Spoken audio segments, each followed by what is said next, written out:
Ai, seu moço, eu só queria, pra minha felicidade, um bom fandango por dia e um bala de qualidade.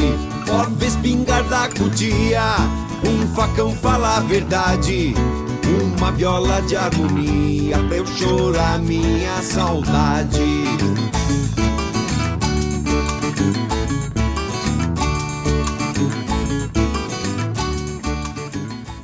Hoje vamos falar da vida e da obra do pai da música caipira e do bandeirante do folclore paulista, o grande Cornélio Pires. Compositor, escritor, produtor, jornalista e humorista, Cornélio Pires foi um dos grandes intelectuais do século XX e seu trabalho foi de grande importância para a formação cultural do estado de São Paulo. Salve Cornélio Pires! Cornélio Pires nasceu em Tietê no dia 13 de julho de 1884, no bairro do Sapopemba, no sítio da sua tia Isabel, a Inhabé, irmã do seu pai Raimundo Pires, que trabalhava na Câmara Municipal de Tietê e também exercia o ofício de topógrafo, exclusividade de poucos na época. Sua mãe, Ana Joaquina do Amaral, vinha de família nobre de Capivari e Rafar. No mesmo sítio, o menino Cornélio cresceu, caçando e pescando nas margens do rio Tietê, ouvindo as histórias e lendas dos caipiras locais, assistindo os desafios de Cururu e acompanhando nas palmas a batida da catira. Seus estudos se realizaram na Escola Luiz Antunes, onde se formou aos cuidados dos professores Francisco Assis Madeira e do poliglota intelectual dinamarquês Alexandre Hummel. E foi através dos professores que o menino agitado e inventivo acabou se apaixonando pelos livros de Mark Twain. Passava horas a fio distraído na leitura. Era um dos poucos e raros momentos de tranquilidade e concentração. Com 15 anos, já concluída a fase dos estudos regulares, indicado pelo seu pai Raimundo, passa a trabalhar como aprendiz de tipógrafo no jornal O Tietê, onde permanece por quase 2 anos. Em 1901, Cornélio Pires segue para São Paulo a fim de continuar os seus estudos.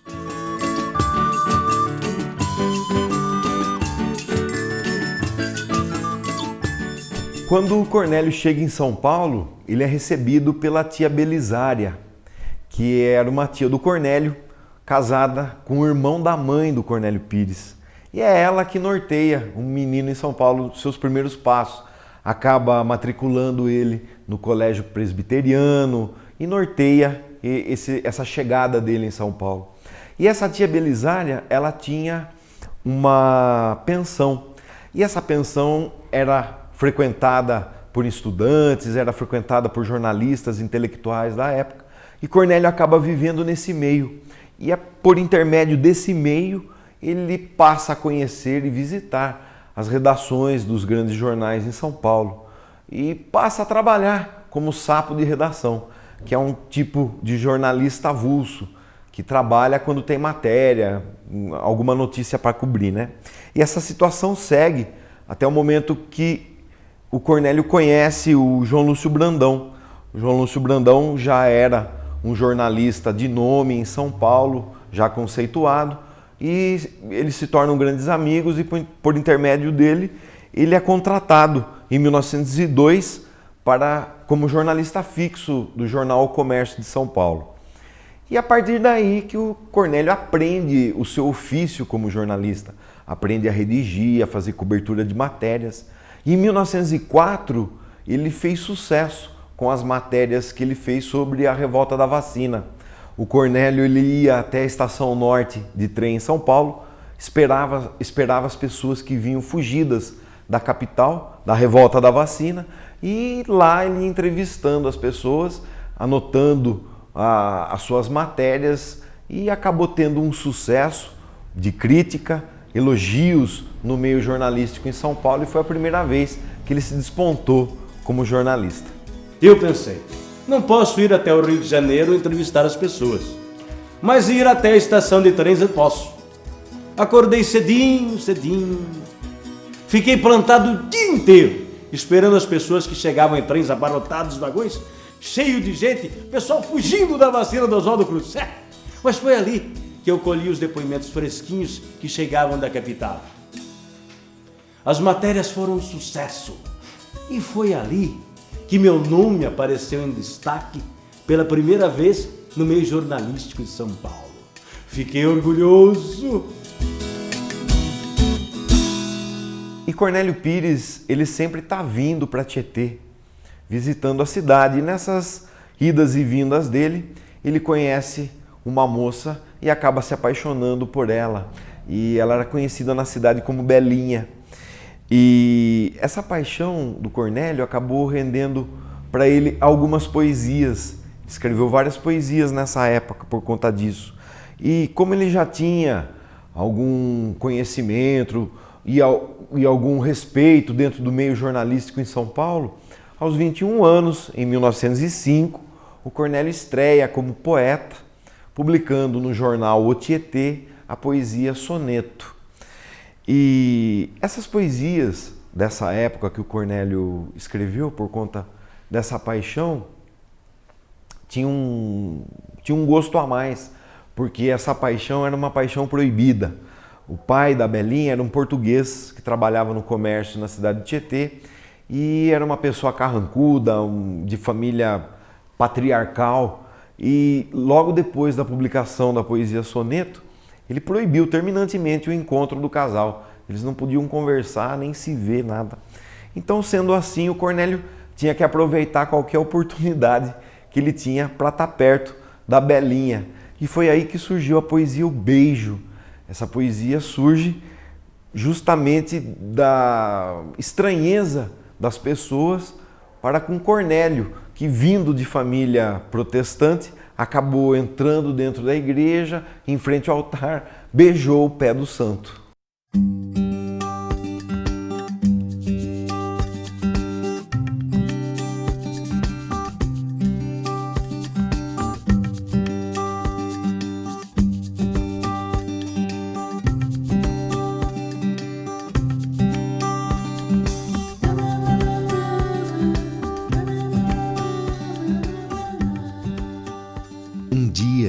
Eu vi meu bem junto do altar chegar-se ao Cristo nu crucificado e aos pés frios beijos dar.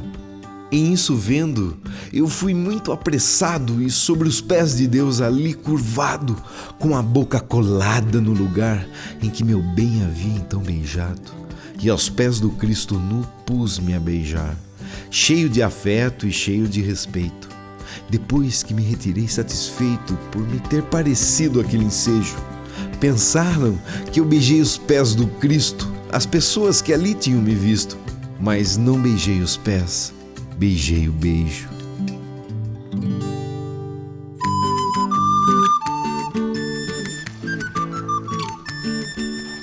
Agora vamos conhecer como Cornélio Pires explorou o estereótipo positivo do caipira na literatura e se tornou o escritor brasileiro que mais vendeu livros na década de 20. Boa leitura.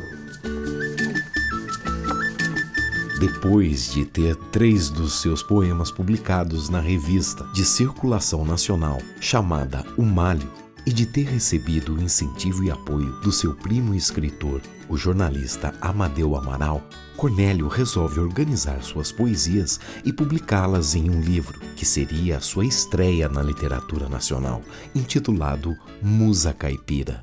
Depois do sucesso da publicação dos seus poemas na revista O Malho, na página central dessa revista que tinha circulação nacional, o Cornélio ele fica entusiasmado e resolve organizar os seus poemas e lançar o seu primeiro livro. E ele faz isso. Em 1910 ele lança a Musa Caipira. E quando ele apresenta a Musa Caipira para o Amadeu Amaral, ele recebe elogios. E quando o Amadeu lê a poesia Ideal de Caboclo, ele diz para o Cornélio: olha, você encontrou aqui um filão que ainda não foi explorado dentro da literatura brasileira. Segue esse caminho aqui que você vai ter sucesso. E aí o Cornélio começa a fazer as suas conferências caipiras, trazer os caipiras para São Paulo, e foi nesse mesmo ano que ele organiza no Mackenzie, no Colégio Mackenzie, o seu festival de folclore.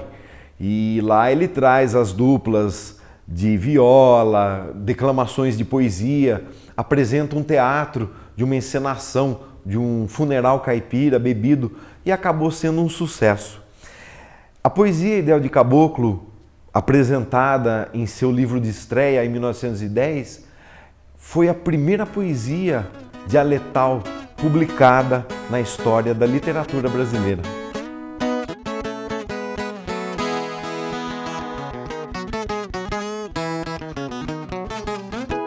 Ai, seu moço, eu só queria, pra minha felicidade, um bom fandango por dia e um pala de qualidade.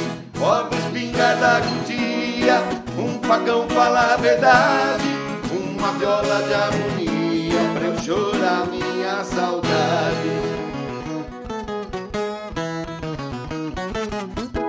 Um rancho na beira d'água, vara de anzol, pouca mágoa, finca boa e bom café, chão batido pelo pé, fumo um pote de sorvejo pra completar meu desejo da vida, aquilo que quer, cavalo, boi e mulher.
Cornélio Pires publicou 24 livros em toda a sua carreira.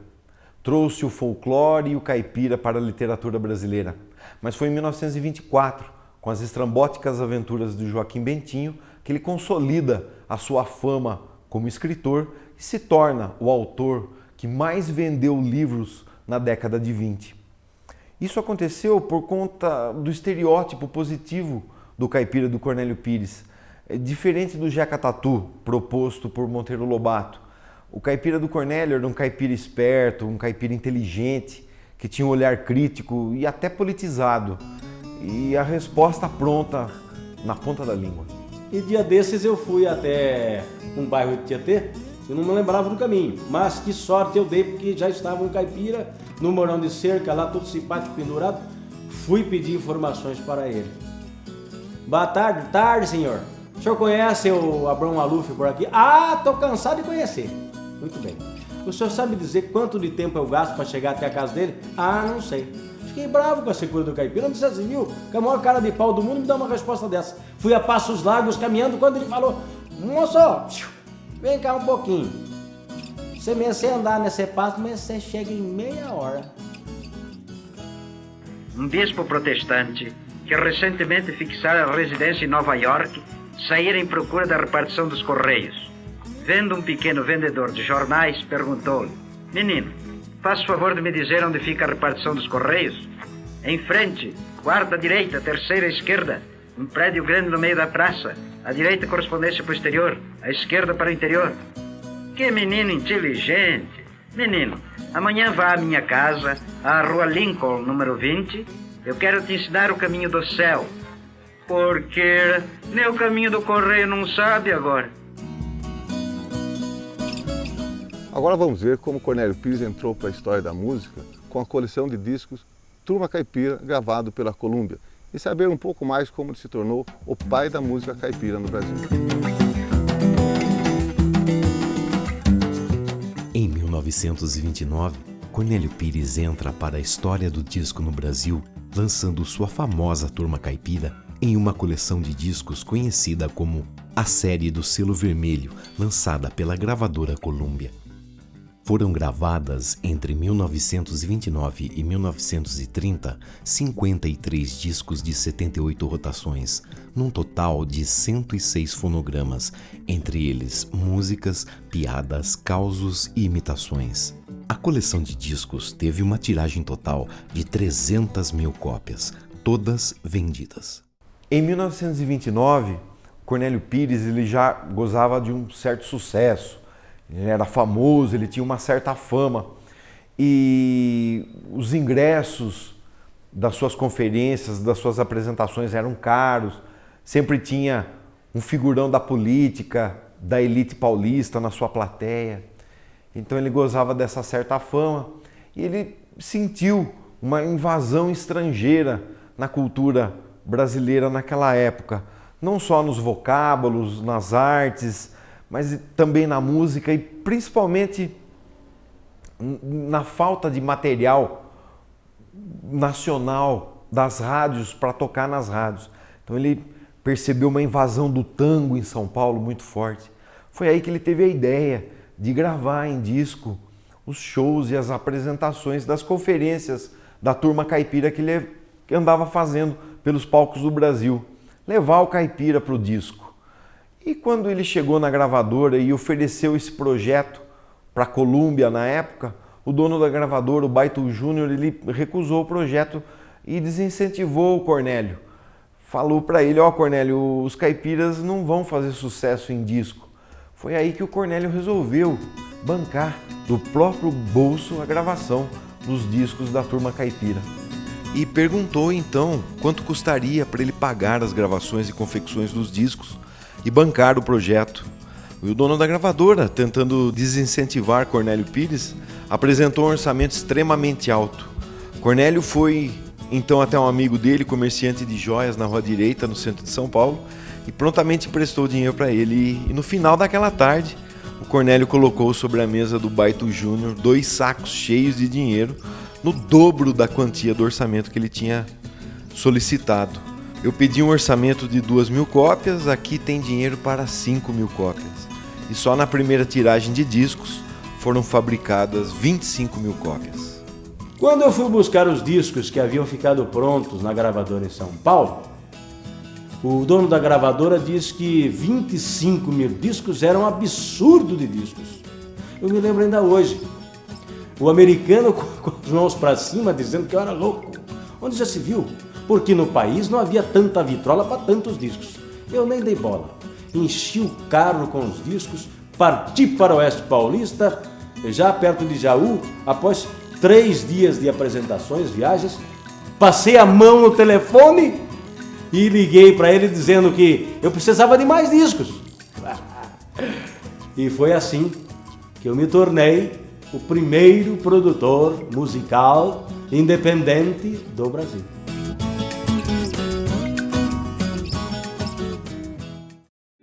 Jorginho do sertão, rapazinho inteligente, em uma carpa de café ele enjeitou 3 casamentos.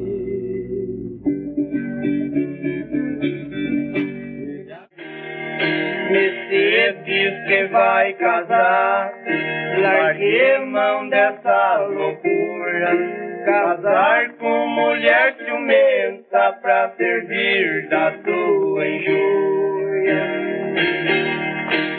Seu caboclo cantador,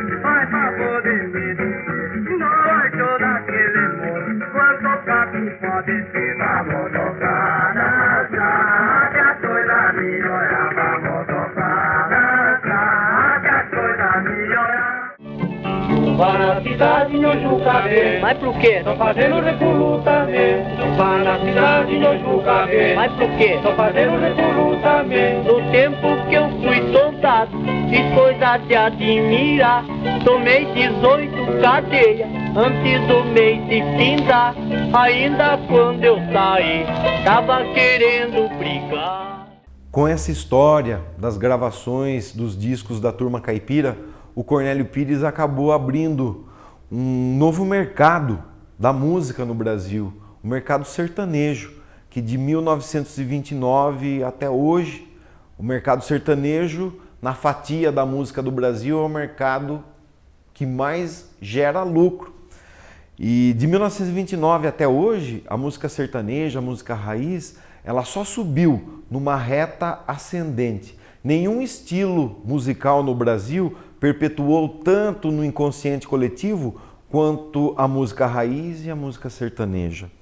A bossa nova na década de 50, os tropicalistas na década de 60, o rock nos anos 70, 80, até o axé, o pagode, foram estilos que aconteceram, mas passaram. A música sertaneja não. Ela está aí desde 1929 e é um acontecimento pungente que faz referência não só local, mas também nacional.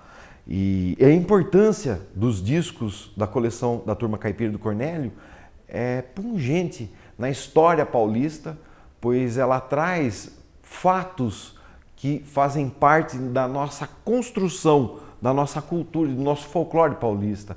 Ela traz elementos como a Revolução de 1932, a Revolução de Getúlio, a chegada das primeiras tecnologias em São Paulo. Então, ela é um registro da história, da formação do nosso povo paulista.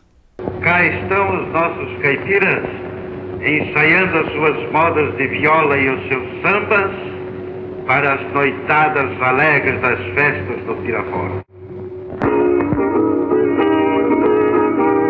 Agora o coitado do povo vive muito arrojado e ano sempre aumentado. Paga imposto municipal, paga imposto pro estado e pro governo federal, imposto de tudo lado. Cornélio Pires é considerado o pai da música sertaneja, porque quando ele apresentou os caipiras para São Paulo, ele também apresentou a cidade aos caipiras. Foi aí que houve a transição da música caipira raiz para sertaneja. Foi quando os caipiras começaram a utilizar elementos urbanos e contemporâneos em suas letras, como em O Bonde Camarão. E deu certo. Hoje a música sertaneja é o estilo musical que mais gera lucro em nosso país. Aqui em São Paulo o que mais me amola é esse bonde que nem gaiola. Cheguei abrindo uma portinhola, levei um tranco e quebrei a viola. Ainda pus dinheiro na caixa da esmola.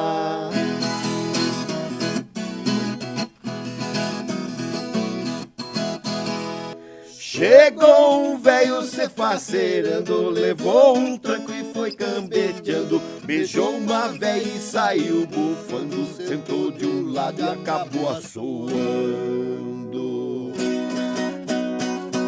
Pra modo vizinho tá catingando.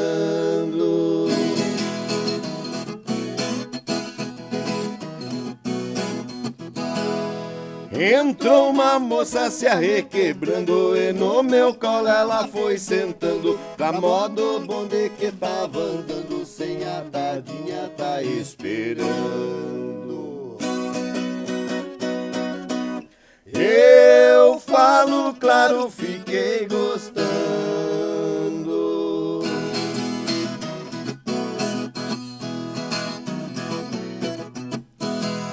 Entrou um padre bem barrigudo, levou um tranco dos bem graúdo, deu um abraço no bigodudo, um protestante dos carrancudo.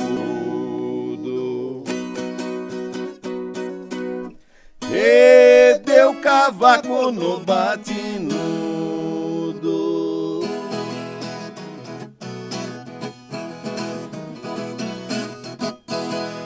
Eu vou me embora pra minha terra, essa porqueira ainda vira em guerra. Esse povo ainda sobe a serra pra moda lá e de que os dentes ferra. Nos passageiros que grita e berra.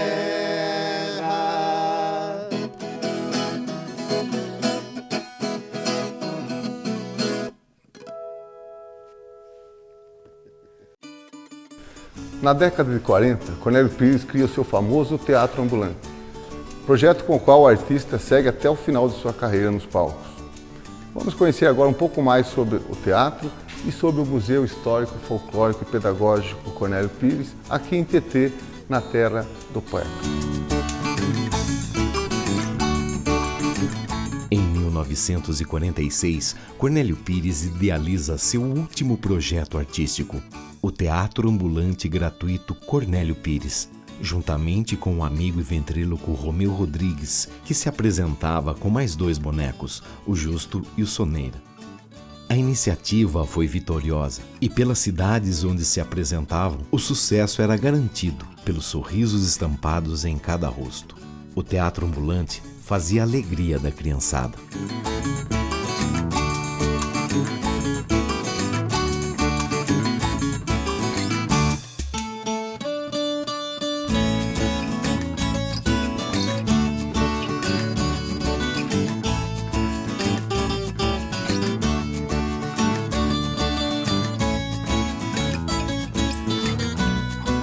O Teatro Ambulante de Cornélio Pires acabou fazendo muito sucesso pelo Brasil, porque era um teatro gratuito.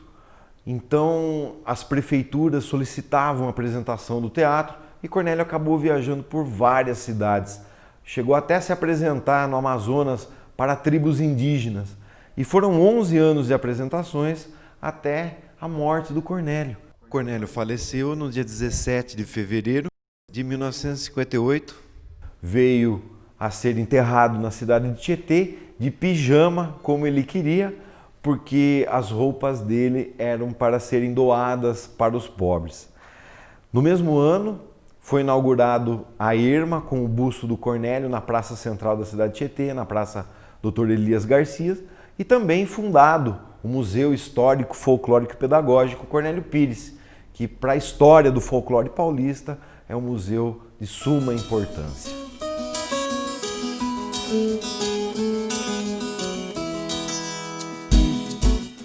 O Museu Cornélio Pires fica no antigo sítio da família Pires, onde ele nasceu. Hoje, com 3 alqueires e meio, se tornou o Parque Ecológico Cultural Cornélio Pires, aqui em Tietê. A casa onde nasceu Cornélio Pires, hoje abriga todo o acervo do museu, histórico, folclórico e pedagógico. Na sala principal, nós encontramos os 24 títulos publicados pelo Cornélio Pires em toda a sua carreira, além de objetos pessoais e documentos do artista. Também no museu, em exposição, podemos encontrar alguns exemplares dos discos da famosa Turma Caipira de Cornélio Pires, de 1929 e 1930.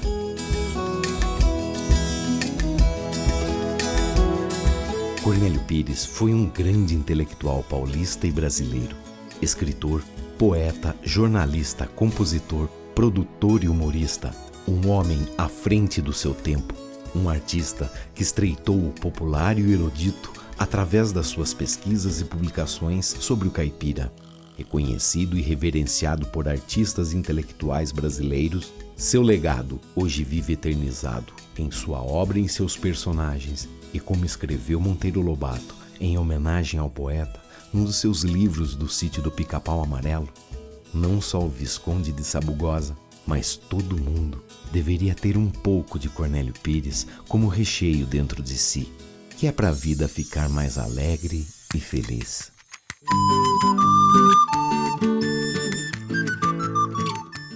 E antes de fechar o boneco, alguém falou: Vamos recheá-lo? Rechear de quê? Indagou Pedrinho. De anedotas, por exemplo. E abrindo a barriga do Visconde, puseram logo dentro 3 páginas, bem dobradinhas, de um livro de Cornélio Pires.